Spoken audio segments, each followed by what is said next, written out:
মাটির নিচে পুঁতে রাখা ম্যাগনেট নিয়ে মানুষের আগ্রহ অনেক দিনের। বিশেষ করে ব্রিটিশদের তৈরি পুরনো শিল্প এলাকা, পরিত্যক্ত কারখানা কিংবা বিভিন্ন জায়গায় মাটির নিচে বড় বড় ম্যাগনেট খোঁজা হয়। অনেকে মনে করেন এগুলো খুবই মূল্যবান কোনো জিনিস বা এগুলো তুলতে পারলে প্রচুর টাকা পাওয়া যায়। আবার অনেকেই ভাবেন এগুলো হয়তো সাধারণ চৌম্বকের মতো নয়, এর মধ্যে বিশেষ কোনো প্রযুক্তি রয়েছে। তো চলুন আপনাদের দেখাই কিভাবে ফ্যাক্টরিতে এই ম্যাগনেট তৈরি করা হয়।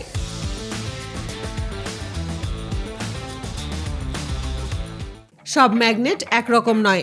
পৃথিবীতে বিভিন্ন ধরনের ম্যাগনেট বা চুম্বক রয়েছে, তবে ধারণা করা হয় মাটিতে রাখা চুম্বক সবথেকে বড় এবং সবথেকে বেশি শক্তিশালী হয়ে থাকে।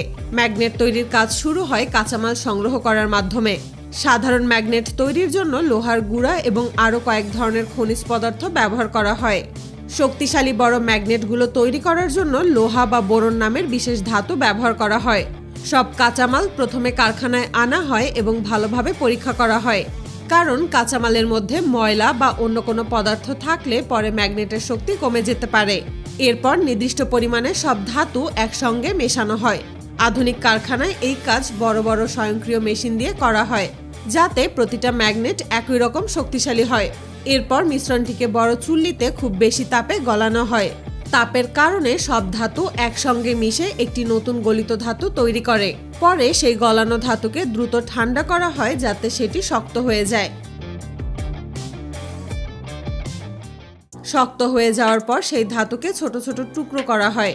তারপর বিশেষ মেশিনের সাহায্যে সেই টুকরোগুলোকে খুব সূক্ষ্ম গুঁড়ায় পরিণত করা হয়। এই গুঁড়া দেখতে অনেকটা ময়দার মতো হয়। এরপর এই গুঁড়োগুলো বিভিন্ন আকারের ছাঁচে ভরা হয়। গোলাকার, চারকোনা বা রিংয়ের মতো ম্যাগনেট তৈরি করার জন্য আলাদা আলাদা ছাঁচ ব্যবহার করা হয়।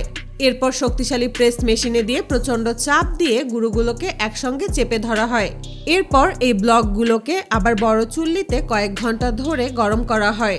এতে ভেতরের কণাগুলো আরও শক্তভাবে একে অপরের সঙ্গে যুক্ত হয়ে যায় এবং ব্লকটি আরও মজবুত হয়ে ওঠে।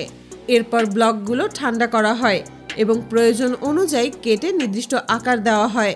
পরে মেশিনে দিয়ে সেগুলো ঘষে মসৃণ করা হয়।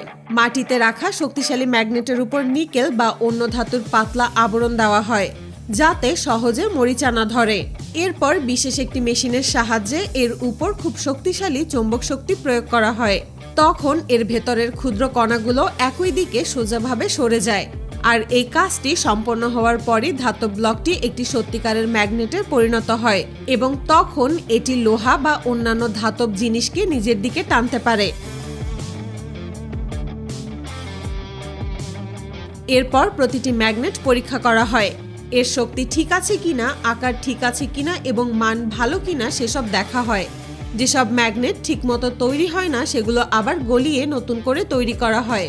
সবশেষে তৈরি হওয়া ম্যাগনেটগুলো বিশেষভাবে প্যাকেট করা হয় এবং বিভিন্ন কারখানায় পাঠিয়ে দেওয়া হয়। পরে এগুলো দিয়ে মোটর, স্পিকার, কম্পিউটারের hard drive, mobile phone, MRI machine, robot, wind turbine এবং বৈদ্যুতিক গাড়ি সহ অসংখ্য আধুনিক যন্ত্র তৈরি করা হয়। এখন প্রশ্ন হলো, মাটির নিচে পুঁতে রাখা ম্যাগনেট নিয়ে এত আলোচনা কেন? ধারণা করা হয় মাটিতে পাওয়া ম্যাগনেটগুলো অনেক বড় এবং অনেক বেশি শক্তিশালী হয়ে থাকে, কিন্তু এগুলো ঠিক কী কাজে ব্যবহার করা হয় এ বিষয়ে কোনো নির্ভরযোগ্য তথ্য পাওয়া যায় না। তবে বিভিন্ন জায়গায় পাওয়া ম্যাগনেটগুলো অনেক বেশি শক্তিশালী হয়ে থাকে। ধারণা করা হয় এগুলো বিশেষ কারণে এভাবে বছরের পর বছর ফেলে রাখা হয়। তবে অনেকেই ধারণা করে থাকেন এই ধরনের পিলারগুলো মাটিতে রাখার ফলে সেগুলো বজ্রপাতের শক্তিকে শোষণ করার ক্ষমতা রাখতে পারে। এ কারণে বজ্রপাতের সময় বজ্রপাতের শক্তি চারদিকে ছড়িয়ে পড়ে না। আবার অনেকেই মনে করে এসব পিলারের রেডিও ইলেকট্রনিক্স তরঙ্গের সাহায্যে ব্রিটিশদের ভূমি পরিমাপ ও ম্যাপ প্রস্তুত করতে এবং এটি বিমান চলাচলেও সহযোগিতা করত সে সময়। এখন যেমন মোবাইল টাওয়ার বসানোর সময় একটা থেকে আরেকটার দূরত্ব আর ফ্রিকোয়েন্সি মেপে ম্যাপ করে বসানো হয়, সে সময় ম্যাগনেট হিসেব করে মাটিতে বসানো হতো। কিন্তু বর্তমানে এগুলো অনেকাংশে নেই বললেই চলে।